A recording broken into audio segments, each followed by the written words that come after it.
All right, land use control and property development. In most areas of the United States,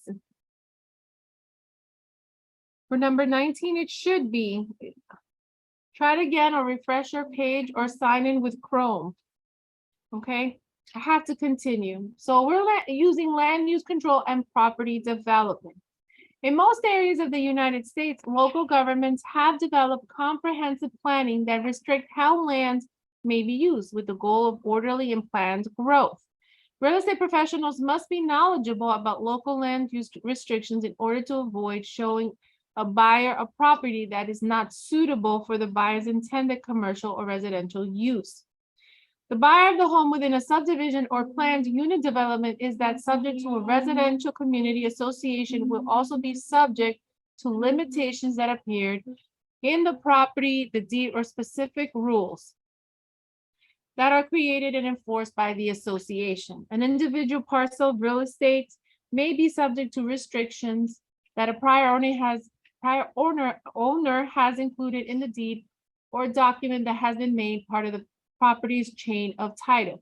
So the government has to do with the planning and the planning of growth in land, okay? And as real estate professionals, we need to know what local restrictions there is to avoid showing a buyer a property that is not suitable for a buyer's intended commercial or residential use. So we will learn more about this as we go. But just because you see a parcel of land and then say Warren County doesn't necessarily mean that you can build on that land. You have to go to town and find out about the restrictions of zoning and what limitations you have. While no one expects real estate professionals to become experts in land use, they should be aware of these issues and able to direct their clients to appropriate sources of additional information. So let's see, land use control. While the right to individual ownership of real estate is guaranteed by the Constitution, it does not guarantee the unrestricted sale, use, and development of real estate. So even though you own a parcel of land and its improvements, doesn't mean the government is not going to get into it, okay? As an American history demonstrates, unregulated real estate use has the potential to harm both property values and the environment, okay? If we would let anybody construct whatever they want, I believe we would see more dilapidated houses, right? Everything, people just, if there's a 2-family, and if you can get a 4-family in there, you're gonna do it. You're gonna fix the attic or you're gonna fix the basement, and then you're gonna rent it all, right? Somebody was talking to me yesterday about that. They were like, "Oh, I have a house and I'm renting it and I'm fully using it all the way to the top, and I just want to take the money out of there and buy a foreclosure home." I was like, "Okay. Do you know that's not legal?" They're like, "Yeah, of course I know that." But if we would let anyone do whatever they wanted, we would see really weird homes being constructed. Okay, if there's no regulation, anybody can build on your land. So as furthermore, with the century's explosive urban growth, it has become clear that the land use regulation is required to protect the community's safety and welfare. That is right. If you go into a home and it's not within code, what happens? That house can have some type of, it might not be safe. All right. There's people that cut corners. I, as a contractor, know this because every time I go into fix a home, I see that it's not up to code all the time.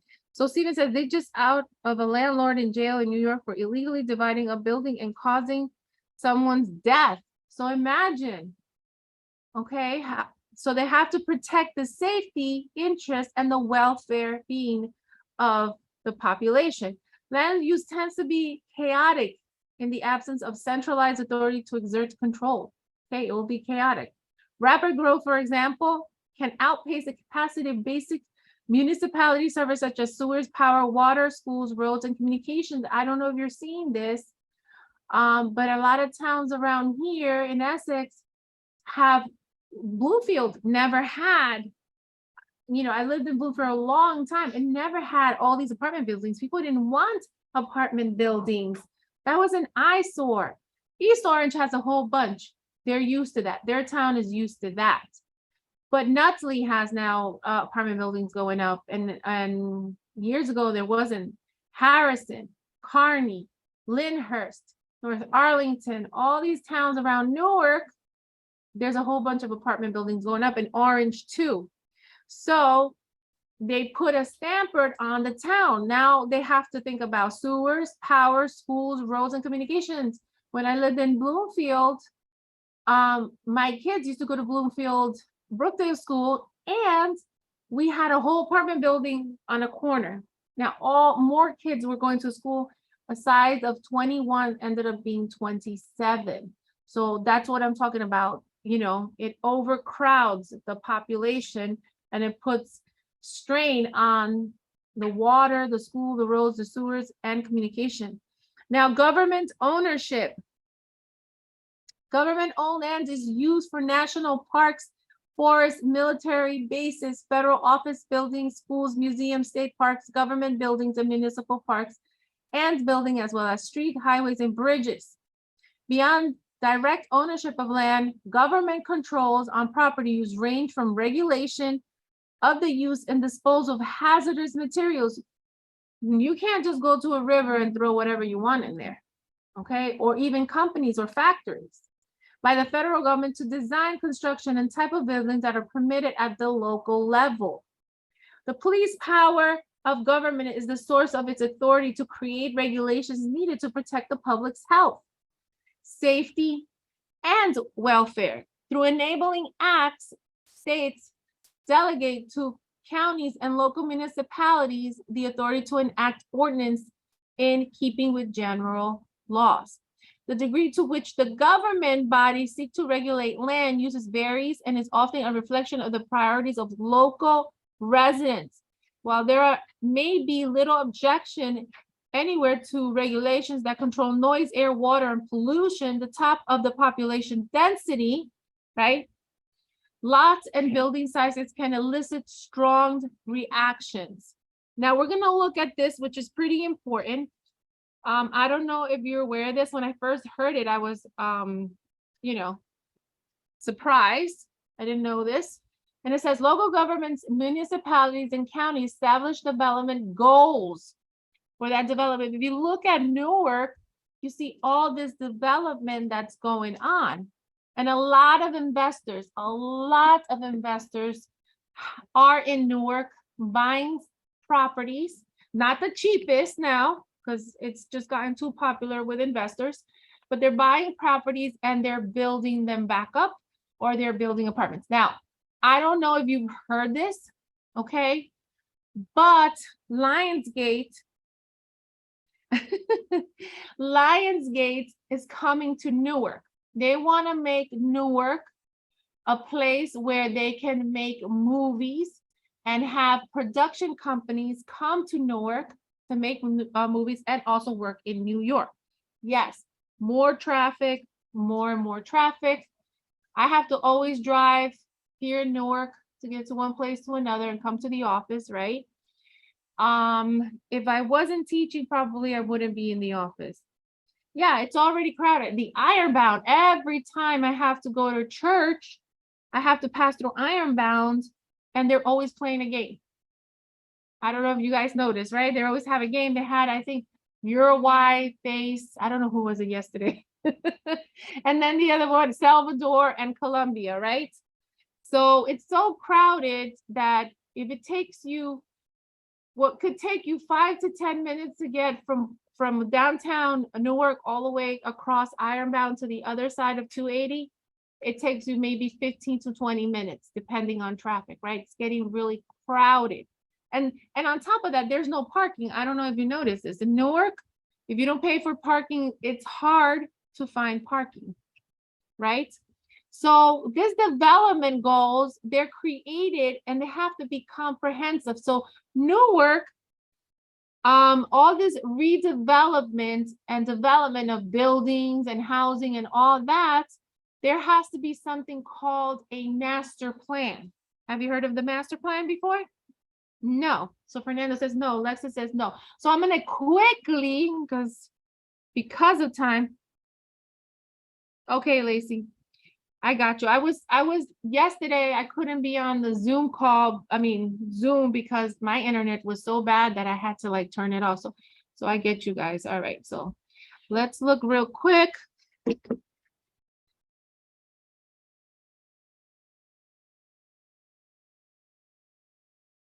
Let's show you something.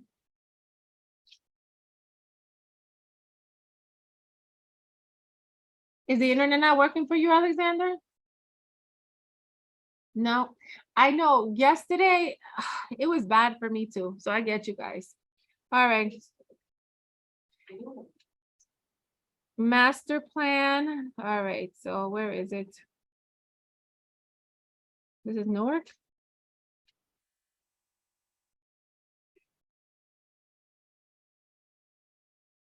So I don't have the PDF. No, hold on.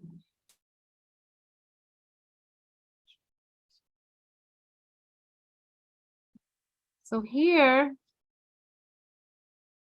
this is a little bit of what a master plan is. Oh no, this is somebody drew this. Hold on. So I'm going to show you. Okay. So in the master plans, it's going to show you all the buildings, the new redevelopment for the town. It's going to happen in the next 20, 30 years. They might revisit the master plan again to make some changes. Okay, the last one that we had was in 2012. So how does a master plan benefit us as realtors or real estate agents? It benefits us because now we know what's happening in town. Okay, so I'm going to continue reading and explaining. It is not a regulatory document, but it's a guide that tries to anticipate changing needs. Newark is changing rapidly.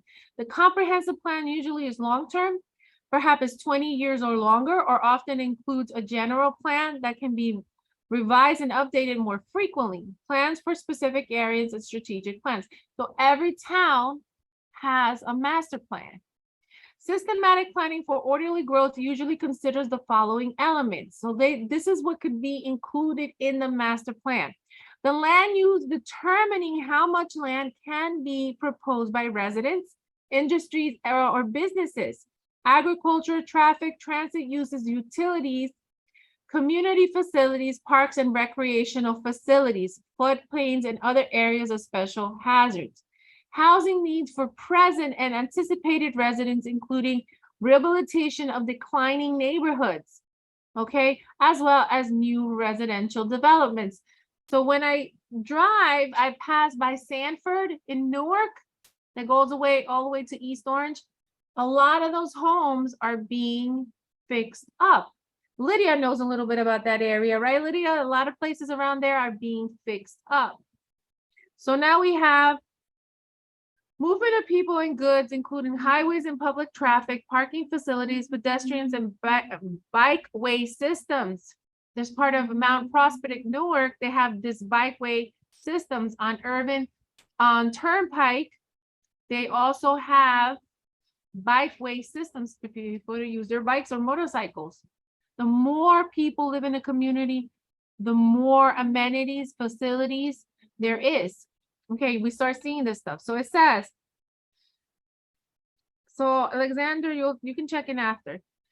So community facilities such as school, libraries, hospitals, recreational facilities, fire and police stations, water resources, sewage, waste treatment and disposal, storm drainage and flood management.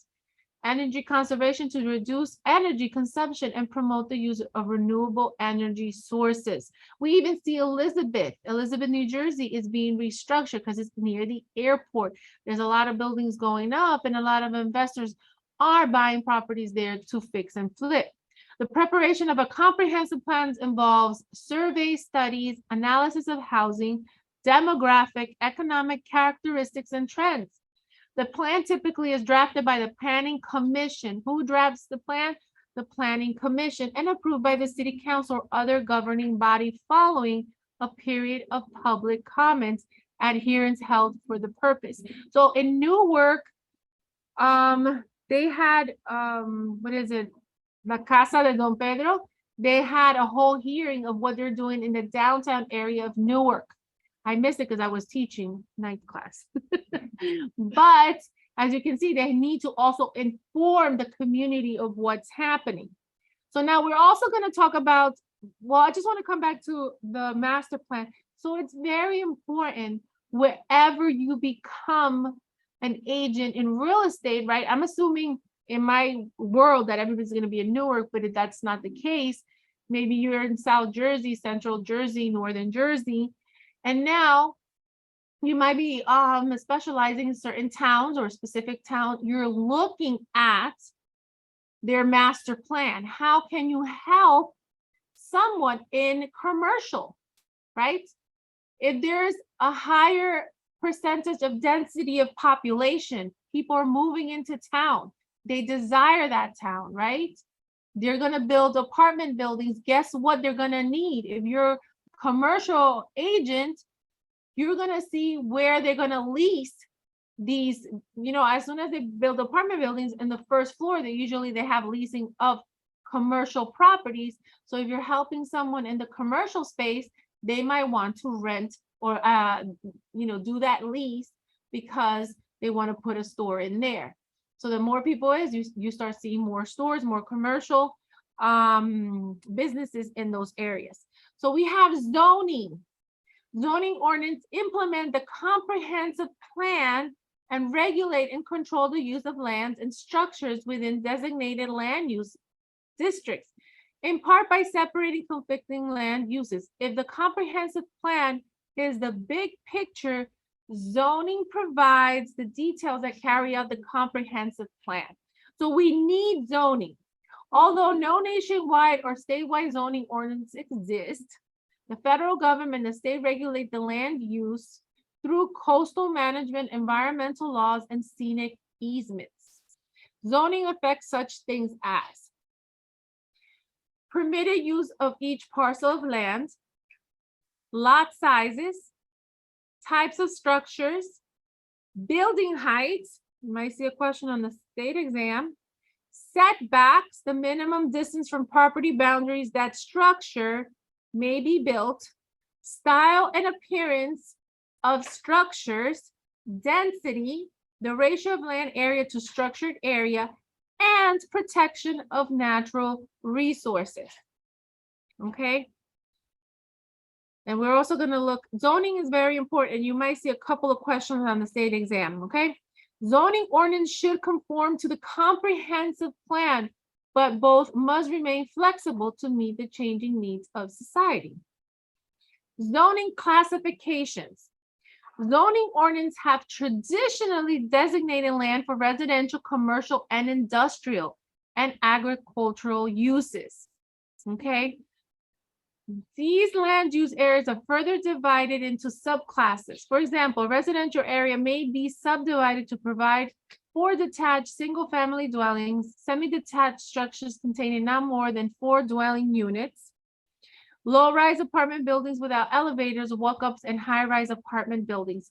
So I wanted to say it depends on the zoning. They give you a number. It could be zone R1 or zone -R2. That means it could be multifamily, it could be commercial, it could be residential. So if you're helping a specific buyer, especially if it's for commercial or multifamily, they are zoned differently in those areas of that town. So if a person says, oh, you know what, I want to go ahead and put a multifamily here where it's only residential one family, they cannot do that. Even if they try to fight the town, it's very hard. Nobody wants multifamily when most of the homes there are single family. Okay. It says a planned unit development, PUD, is a development when the land is set aside for mixed use purposes, such as residential, commercial, and public areas. Sometimes you see a mixed use. You see apartments on the top, and then you see 2 apartments, and then you see a business on the bottom. PUD tends to also be heavily regulated by private restrictions, including limitation on building design, material, landscaping, and use. To meet both the growing demand for a variety of housing types and the need for innovation in residential and non-residential development, municipalities have adopted ordinance for subdivisions and planned residential developments. Some municipalities also use a buffer zone, okay, to ease the transition from one use to another. A buffer zone is typically a strip of land separating land dedicated to one use from land dedicated to another use. For example, landscape parks, playgrounds, and hiking trails have been used to screen residential areas from non-residential zones. Certain types of zoning that focus on special land use objectives are used in some areas. These include bulk zoning to control density. Hopefully I'm not covering the text, I'm sorry. Bulk zoning to control density and to avoid overcrowding by imposing restrictions at setbacks, building heights, percentage of open area, or by restricting new construction projects. All right, thank you, Milton. Aesthetic zoning to specify certain types of architecture for buildings, and incentive zoning to ensure that certain uses are incorporated, and developments such as requiring the street floor of an office building to house retail establishments. So here in building heights, you know, they give you a certain amount of height that you can put and add or build a house. So like in East Orange, homes go up to 35 to 40 feet high because they're big homes. They were built almost 100 years ago, so they kept that zoning. But if you go to, let's say, Bloomfield, right? The area of Bloomfield, most homes go up to 25 in height, okay? So those are zoning, building heights, and there's other restrictions of new construction projects. Even though there's a demand for something, there's still some type of restriction. Now, constitutional issues. Zoning can be a highly controversial issue and often raises questions of constitutional law. The 14th Amendment to the United States Constitution prevents the states from depriving any person of life, liberty, or property without due process of law. The ongoing question is, how can a local government enact zoning ordinance that protect the public safety and welfare without violating the constitutional rights of the property owners? Due process of law means that citizens can discuss zoning ordinance before they are enacted in public hearings. Those affect the proposed change as provided notice of hearings and have the opportunity to attend and to be heard. I specialize in real estate in Summit. Okay, I love that area, Summit. So what I've been seeing is they wanted the downtown area of Summit, they wanted to build high-rise apartments, luxury apartments, and the whole town, maybe, I don't know, I think it was 300 people went out in the street this summer to protest against City Hall, saying that they did not want these apartments to be built. They were right next to the train station, okay? Why? Because it makes the town, it's a small town, it's not a huge town. There's just too much going on with those apartment buildings. At this point, they're still going back and forth if they're gonna build them or not. So now we have any land use legislation that is disruptive, unreasonable, arbitrary, or confiscatory, please consider void or furthermore.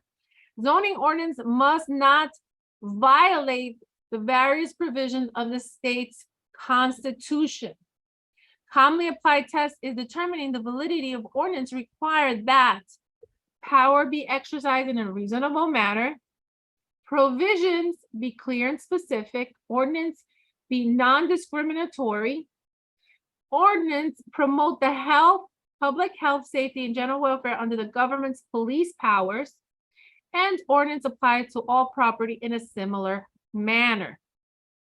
In a zoning restriction, ever an unconstitutional taking that entitles a property owner to compensate for resulting loss in property value.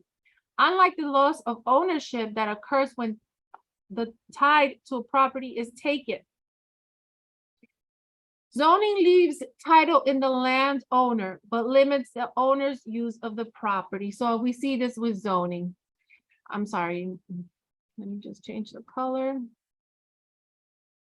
On January 23rd, 2017, the U.S. Supreme Court decided the case of Murr and Wisconsin by refusing to grant any relief to property owner in the form of compensation for diminution in the property's value created by state law. The inheritors of the two adjoining but separately titled and separately taxed parcels were prohibited from building a structure on one of the parcels because there was already a structure on the other parcel and the two parcels were under the same ownership. June 23rd, 2017. Zoning permits. Compliance with zoning can be monitored by requiring that a property owner obtain a permit before beginning any development. There was a time way back, I'm a graphic designer, so multimedia designer. So I wanted to put in my home an office where I could do graphic design and banner printing, all kinds of printing in Newark. Now, I remember calling zoning, and unless I had 2 parking spaces, I was not allowed to rezone that property for a small office. Yes, I could have just done graphic design in my house, but I wanted to do some printing and other stuff, and I couldn't do it because of the zoning. So they wouldn't allow me to have a permit. Compliance with zoning can be monitored by requiring that a property owner obtain a permit before beginning any development. A permit will not be issued unless a proposed development conforms to the permanent zoning, among other requirements. A zoning permit is usually required before a building permit is issued. Now, non-conforming use. You will see that a question on the state exam. Frequently, a lot or an improvement does not conform to the zoning because it existed before the enactment or amendment of the zoning ordinance. So if we have a structured building, okay, that is not up to code, but it's been there before the amendment or the enactment, we call this non-conforming use. May be allowed to continue legally as long as it complies with the regulations governing non-conformities in the local ordinance. So they're being regulated and governed by non-conformities in their local area. Yes. So Elizabeth, we hear that grandfather in Jersey City or even New York, there's a lot of buildings that's been there for more than 100 years. So they are already grandfathered in.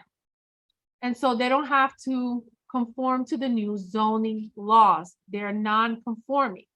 Is allowed to continue indefinitely, it is considered to be grandfathered in the new zoning. Real estate should never assume nor allow their clients to assume that an existing non-conforming use will be allowed to continue. A prospect buyer should verify the local zoning authorities the conditions under which the use is allowed to remain or whether changes are permitted. So there might be something stated that if there's a new owner, then the building has to go down, okay? Or if the new owner takes the building down, then they have to comply with the new zoning and codes. So now we also have zoning hearing board. Most commercial properties have a zoning hearing board or zoning board of appeal to hear testimony about the effects of zoning ordinance may have in a specific parcel of property. A petition for an exception to the zoning law may be present to the appeals board as described next. So we're going to look at these appeals in a variance and a conditional use of permits. Once a planned or zoning ordinance is enacted, property owners and developers know what they can and cannot do to their property. Nonetheless, a property owner may want to use the property in a way that differs to some degree from the zoning allowed. Generally, the property owner in such a situation may request either a conditional use permit or an ordinance to allow a use that does not meet current zoning requirements. So when I used to work for a big construction company, we always wanted to build a bigger house. So we had to go through zoning and have a variance on the house to be able to build. So there has to be enough space in the land for us to build out, not up, because usually you can build up, but out is much more difficult. A conditional use permit, also known as a special use permit, can be granted to a property owner to allow a specific use of property that's defined as allowable conditional use within that zone, such as house of worship or daycare center in a residential district. For a conditional use permit to be appropriated, the intended use must meet certain standards set by the municipality. A variance will provide relief if a zoning regulation deprives an owner of reasonable use of the property. So this is what I was saying before. If I want to extend my house, I would ask the town to give me a variance. To qualify for a variance, the owner must demonstrate the unique circumstances that make that variance necessary. The owner must prove that the regulation has caused harm or created a burden. A variance might also be sought out to provide relief if existing zoning regulations create a physical hardship for the development of specific property. For example, if an owner's lot is level next to a road, but slopes steeply 30 feet away from the road, the zoning board may allow a variance so the owner can build closer to the road than the setbacks allowed. Both variance and conditional use permits are issued by zoning boards only after public hearings. Owners of nearby property must be given an opportunity to voice their opinion. So there's always anything that changes in town, there's always public hearings. How many people have gone to a public hearing here? Please raise your hand. Okay, one person. One person. You guys, 2 people. What is wrong with you guys? I've been to 3, but at least I've been to 1. All right, you gotta go for your town. You gotta know what's happening, especially if you're a real estate agent. I go to the ones in summits and I listen to what people are saying. I even meet people of town and give out my cards in those hearings. Okay, so that's a good thought for advertising and marketing. A property owner also can seek a change in zoning classification of a parcel of real estate by obtaining an amendment to the district map or zoning ordinance for that area. Oh, I thought you left. Okay, thank you. I believe so. We did already chapter 17 and 18. I mean, the quiz, sorry. I know you did 17, 18 before. Yeah, at least I can drink my water while you're here. It doesn't change the teaching. Guys, I just took a little break because Bruno's here.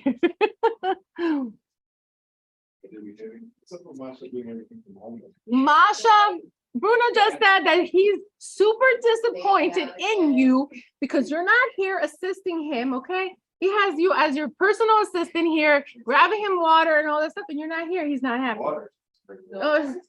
Masha, did you bring him water or no? Okay. Is it right? Yeah. Oh my gosh, she's oh my gosh, how are you doing?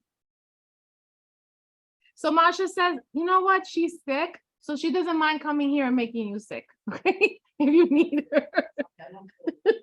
Now Alexis has a cold because of Masha. Alexis was dying. Oh, over here. She was dying. Aw, nobody touched me or hugged me.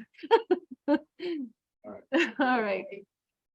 Okay, so we have some people studying. So then we did have one, Zabdi. He says that. Yeah, no, his camera was bad, he said. Okay. Oh, he's retaking it. Oh, he's retaking it, okay.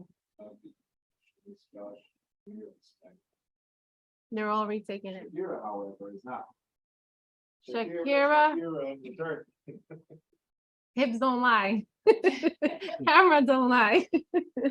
All right, take care. I'll see you guys. All right, take care. All right, the boss is gone. Let's continue.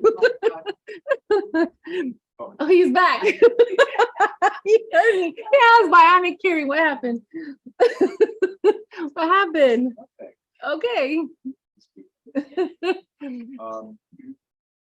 Just let him know, and you guys gotta know too. Tomorrow, don't worry about prints, because we're not gonna print anything. Okay, Tomorrow and Friday, do not worry about anything, any pages or whatever. will there be Just- class tomorrow There on will be Friday? class. Oh, okay. All right, guys.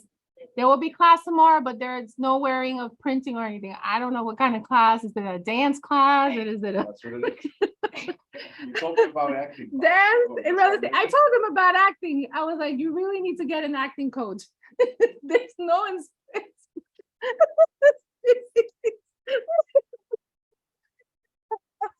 there's no expression ever. Like you can tell Bruno, like you're falling apart. He'll be looking at you like, okay.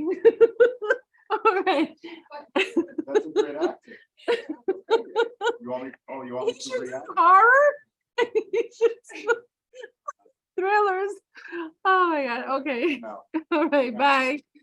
All right. We got the funny out. Yes. We fight like that all the time, in class and out of class. It's just too much. And our zodiac signs, I'm not gonna say what they are, but they don't get along. So maybe this is why we're so funny. All right, so building codes and certificates of occupancy. Most municipalities have enacted ordinance to specify construction standards that must be met when repairing or erecting buildings. So Zoraida says on her way, I would say come to class. It's so much better. It's harder to, I know most of you guys are tired in the evening, but it's much better if you're in class, if you feel more fully engaged. But I get it. So Kaylee, you have to ask for the code if you're 80% way of the course, okay? So let me continue because we also have to do chapter 20. And I feel the pages and they feel like a lot. So let me continue here. So building codes, they set many requirements, such things as materials and standards of workmanship, sanitary equipment, and electrical wire and fire prevention. Not all building codes are local. Florida has adopted a statewide building code as a way to help protect against properties, the massive destruction caused by hurricanes. California requires specific building standards to help protect structures and fixtures from damage that can be caused by earthquakes. Many jurisdictions have adopted the International Building Code that was developed by the International Code Council and is regularly reviewed and updated. Yes, California, Florida, and Texas beat to their own drum. Just to get your license in California it's a lot more hours. It's a bigger exam. Texas too. Oh. Yeah, they have math and they have something. I was in New York, but it was tough math. Somebody doesn't have math. I feel like you need some kind of math. It's okay. So it says a certificate of occupancy. I don't know if you heard what this is before. Certificate of occupancy. Okay. So it says an inspector will closely examine the plans and conduct periodic inspections of the work to ensure the construction complies with relevant ordinance and codes. Once the completed structure has been inspected and found satisfactory, the building official will be issued a certificate of occupancy or occupancy permit. The certificate of occupancy indicating that the property is suitable for habitation must be issued before anyone moves in, and usually before a lender will allow closing. So even if you're renting, if you're a property owner, you still need a certificate of occupancy, okay? Because they cannot let it go. They need to know that every time somebody moves in or moves out, there is nothing that will, hurt the public or there's anything wrong with the house. The certificate of occupancy indicating the property suitable. Okay, I read this. Let me continue. It says, the exceptions are usually for safety reasons, such as the California requirement that a water heater be strapped in a place for protection in an earthquake. Federal regulations may also be applicable, such as the design and construction requirements of the Americans with Disabilities Act. And if you do commercial, you're gonna be working a lot with the ADA. compliance with the construction of the buildings or alteration violates a deed restriction, the issuance of a building permit will not cure this violation. A building permit is merely evidence of the applicant's compliance with municipal regulations. As you can see, anything in construction, you have to pass through town and make sure everything is up to code. Now, if you are selling a home, most likely, if you're the listing agent, you have to go to town to get the CO, okay? And you also have to see if there's open permits from the seller that never closed them, okay? I feel so bad. There's a couple of people who are sick. Fernando, are you sick? No, you're sick a little bit, right? Where did you get tested? No, It was actually, I had it before and I took it for home and it's sad. no, but the weather's been changing. I've been feeling sick myself. I've been feeling sick. So now we have deed restrictions also, right? If the construction of a building or alteration violates deed restriction, the issuance of the building permit will not cure the violation. A building permit is merely evidence of the applicant's compliance with municipal regulations. So they're not gonna know the deed, right? We said that even though we transfer deed, there could be a restrictive deed covenant saying that certain things can't be done to the property.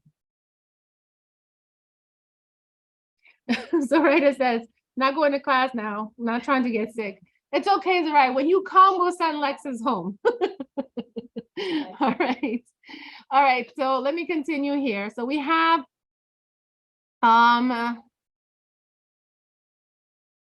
okay, so this is true. This is like Disney. Similar communities with historic districts or those that are interested in maintaining a particular look or character may have aesthetic ordinance. That is true. There's certain towns that, like the downtown area, they have to keep it historic and they have to paint it, fix it, and keep it the same way. Even Newark, Forest Hill. These laws require that all new construction or restorations approved by a special board, the board ensures that the new structures will blend within existing building styles. Owners of existing properties will need to obtain approval to have their homes painted or remodeled. Like you can't change the color. Even in Montclair, there's certain homes that they have to keep the same structure, the same look, the same paint, and it has to be approved by the colors of the Historic Association, Society, whatever, right? So subdivision, most communities have adopted a subdivision and land development ordinance as part of their comprehensive plan. We are on page, hold on a second, 261. Bruno said I don't know what he's gonna use. He has us in suspense. Is he gonna use a book? Is he gonna print something out? So let me see really quick. Page 261, okay. All right, we have 2 more pages before we go on break. So most communities have adopted a subdivision and land development ordinances as part of their comprehensive plans. Just as no national zoning ordinance exists, no uniform planning and land development legislation affects the entire country. Laws governing subdividing and land planning are controlled by the state and local governing bodies where the land is located. Rules and regulations developed by state agency may provide certain minimum standards. Many local governments have established standards that are higher than the minimum standards. Okay, you could see a question on the state exam on this, okay? Subdivider and developer. And this is important to know because if you're gonna be working in commercial, this is something that you're gonna be seeing more often than none. A subdivider is a person who buys undeveloped acreage and divides it into smaller lots for the sale of individuals or developers or of the subdivider's own use. A developer who may also be a subdivider improves the land, construction homes, or other buildings on the lots and sells them. Developing is generally a more extensive activity than subdividing. Land development plans. Before the actual subdividing can begin, the subdivider must go through the process of land planning. The resulting land planning development must comply with the municipality's comprehensive or master plan. Although comprehensive plans and zoning ordinance are not necessarily inflexible, a plan that requires either change must undergo a long, extensive, and frequently complicated process that would include public hearings and actions by multiple governing bodies. I hope you guys are hearing what I'm reading, or you're hearing blah, blah, blah, blah, blah, blah, blah, blah, blah, blah. I saw Alexander go into space there for a moment. That's okay. You could read it again to yourself if you didn't get it the first time around, Alexander. Subdivision plan. In planning out a subdivision according to a local planning and zoning control, a subdivider determines the size as well as the location on the individual lots. The maximum or minimum size of the lot is generally regulated by local ordinance and must be considered carefully. Most subdivisions are laid out by use of lots and blocks, and we learned this in land descriptions, right? An area of a land is designated as a block, and the area making up the block then divided into individual building lots. The land itself must be studied, usually in cooperation with a surveyor, so that the subdivision takes advantage of natural drainage and land contours. A subdivider should provide a utility easement as well as easements for water and sewer mains, right? The gross easements. A developer is often required to submit an environmental impact report with the application of subdivision approval. The report explains what effect the proposed development will have on surrounding area. One negative aspect of a subdivision development is the potential for increased tax burden on the residents, both inside and outside of the subdivision. To protect local taxpayers against the cost of a heightened demand for public services, many local governments strictly regulate nearly all aspects of subdivision development and may impose impact fees on the taxpayers of those developments. Impact fees are charges made in advance to cover anticipated expenses involving offsite capital improvements, such as additional water and sewer facilities, new roads, and school expansions. In Bloomfield, I remember they told us in town that all these buildings that were going to go up were going to help us with our taxes to go down. When I moved into Bloomfield, we were paying $8,000 in taxes. By the time I left, I was already paying 12 years later. Okay, very high, supposedly.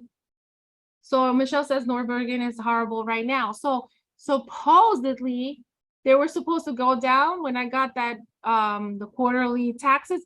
Only $51 were taken off my taxes. $51. And they proposed that it was going to be easier, it's going to be better, we're going to have more money in town.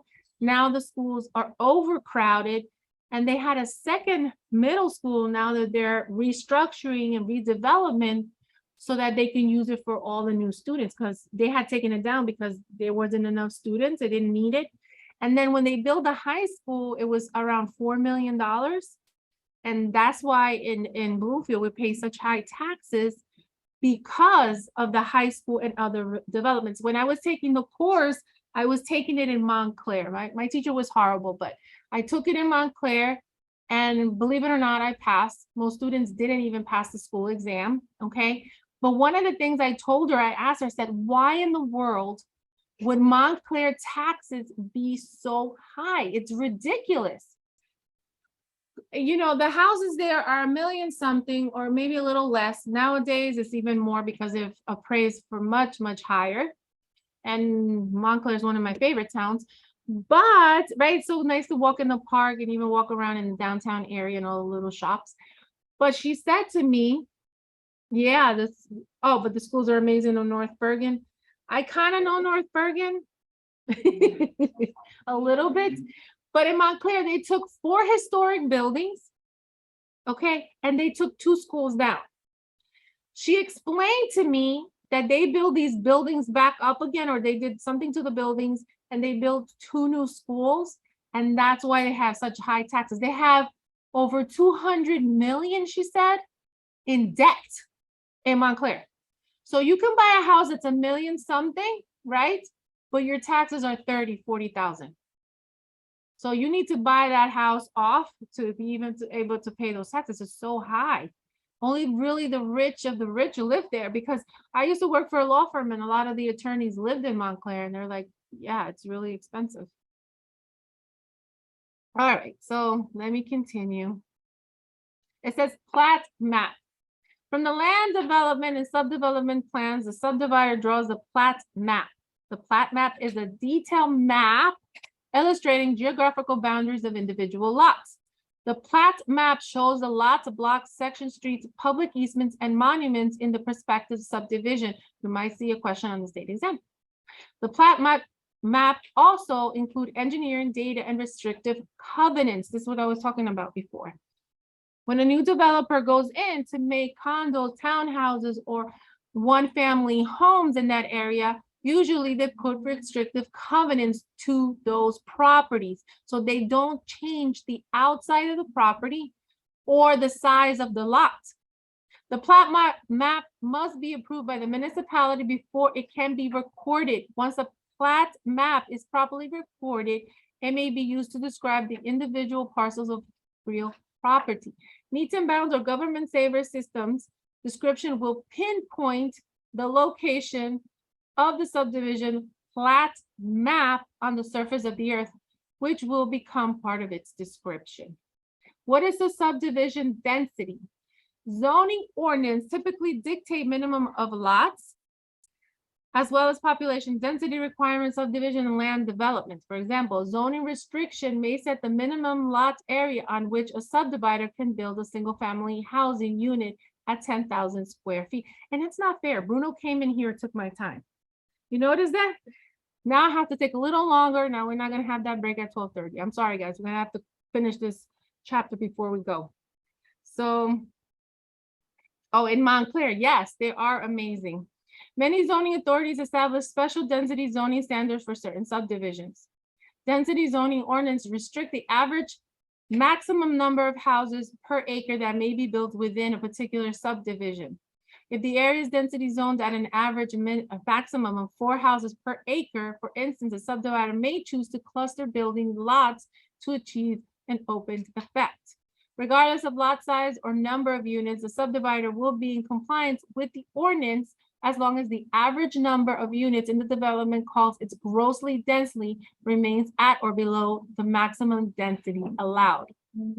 Okay. Private land use controls. Not all restrictions on the use of land are imposed by government bodies. As already mentioned, certain restrictions to control and maintain the desirable quality and character of the property or subdivision may be created by private parties, including the parties' owners themselves. This is what I was saying before. Even the owner can put a restrictive condition or covenant on the deed. These restrictions are separate from any addition to the land use controls exercised by the government, but a private restriction cannot violate federal, state, or local law. Any restriction that would attempt to do so would be void. Like in the deed, it cannot say, religious people cannot live in this house. All right, it can't say something like that. That is in violation. Deed restrictions are limitations to the use of the property imposed by a past owner or the current owner by inclusion in the deed in the property and are binding on future grantees. Now we're going to look at restrictive covenants, CCRs. Like deed restrictions, restrictive covenants or covenants, conditions, and restrictions are private rules set up by the developer that establish standards for all parcels within the defined subdivision of PUD. The developer's restrictions may be imposed through a covenant in the deed or by a separate recorded declaration that is referenced in the deed. Okay. All right, Zoraida, no problem. I'll let this one slide, just this one, all right? So we have, poor thing, she's in the hospital. All right, so CCRs typically govern the type, height, and size of the buildings that individual owners can erect, as well as the land use, architectural style, construction methods, setbacks, and square footage. CCRs are enforced by the Homeowners Association, HOA, that is set up by the developer and turned over to the homeowners when a specified number of properties have been sold. Unlike most deed restrictions, many CCRs have time limitations. For example, a restricted deed, right, a restriction might be stated for an effective period of 25 years. Okay. After the specific time, the restriction becomes inoperative or it may be extended if approved by the required number of owners. So it could be extended if the owners of that development, required number of owners, opinion that it should be extended. The rules of the HOA may also allow a specific number of homeowners to change the CCRs. I don't know if you know this, but in Disney World, there are developments of housing that a house has to look like a certain type. You can't put anything in front of the lawn or in the back if the association does not allow it, because they want that Disney look, you know? Restrictive covenants are usually considered valid if they're reasonable restraints that benefit all the property owners in the subdivision. They protect property values of safety and restriction to, if a restriction is too broad, it may be construed as preventing the free transfer of property.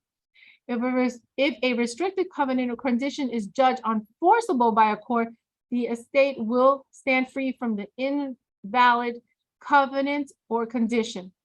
A restricted covenant, just as with a deed restriction, cannot be used for illegal purposes, such as the exclusion of a subdivision of members of a certain race, nationalities, or religions.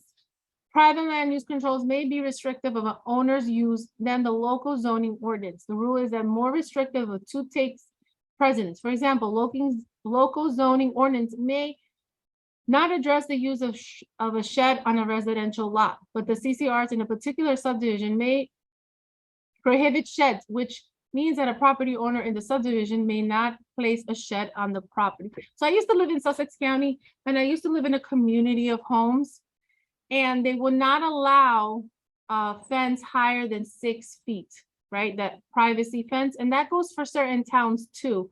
You can't go higher than that, okay? So it says private restrictions can be enforced in court when one lot owner of the HOA applies to the court for an injunction to prevent another lot owner from violating the recorded restrictions. The court injunction will direct the violator to stop or remove the violation. Steven says if they don't let me put it up, I'm gonna put it up. Okay.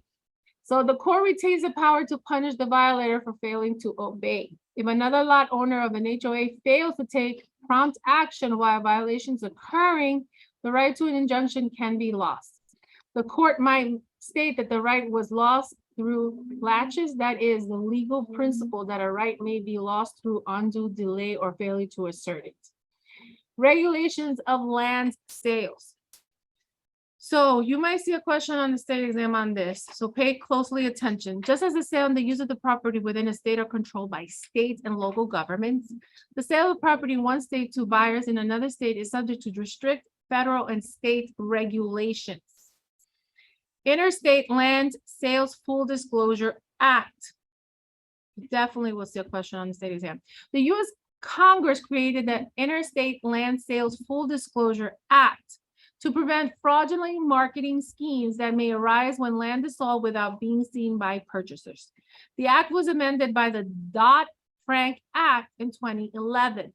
And this morning I was teaching and I remember there's a question on the state exam on the Dodd-Frank Act. And this administration is now under the authority of the Consumer Financial Protection Bureau. A full copy of the revised law is at www.hud.gov. Under ISLA, the property seller is required to file a statement of record with CFPB before offering unimproved lots in interstate commerce by telephone or through the mail. The statement of record must contain numerous disclosures about the property. A developer is also required to provide each purchaser or lessee of the property within a printed report before the purchaser or lessee signs a purchase contract or lease. The report must disclose specific information about the property, including the type of title being transferred to the buyer, the number of homes currently occupied on site, availability of recreation facilities, distance to nearby communities, utility services and charges, and soil conditions and foundation and construction problems. If the purchaser or lessee does not receive a copy of the report before signing the purchase contract lease, the consumer may have grounds to void the contract. The act provides a number of exemptions. For instance, if it does not apply to subdivision consisting of fewer than 25 lots or to those in which each lot is 20 acres or more. Right here, guys, the question might be right here. Lots offered for sale solely to developers are exempt from the act's requirements, as are lots of which building exists or where a seller is obligated to construct a building within 2 years. States subdivided land sales laws. And I guess we're at the end. Many states have enacted their own subdivided land laws. Some affect only on the sale to state residents of land located outside the state. Other states' law regulates sales of land located both inside and outside the state. These state land sales laws tend to be stricter and more detailed than the federal law. Real estate professionals should be aware of the law in their state, if any, and how it compares with federal law, okay?